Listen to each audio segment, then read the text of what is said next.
ఒకవేళ సత్యలోకంలో జీవనం ఎలా ఉంటుందో మీరు తెలుసుకోవాలనుకుంటున్నారా?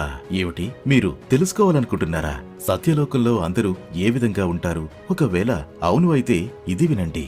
గరీబ్ నహీం కోయి భిక్షు దాందే, నహీం హర్ వ్యవహార్ నహీం కోయి, జామైం మరై ఏసా దేశ్ హమార్. అనగా సత్యలోకంలో ఎలాంటి భేదవారు లేరు, అక్కడ ఎలాంటి యాచకులు ఉండరు, మరియు అక్కడ ఎలాంటి దానాలు చేసేవారు ఉండరు.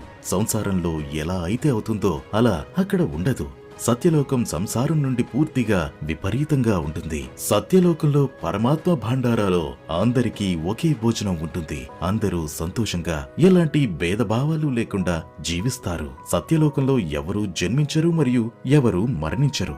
ఎందుకంటే ఇది కబీర్ పరమేశ్వరుని నివాస స్థలం. తత్వదర్శి సంత్ రాంపాల్జీ మహారాజ్ గారు చెప్పారు ఏమనంటే, మన సత్య గ్రంథాల్లో ప్రమాణం ఉంది ఏమనంటే, సత్యలోకం పృథ్వీలోకం నుండి సుమారు 16 సంఖ్కోస్ దూరంలో స్థితి అయి ఉంది.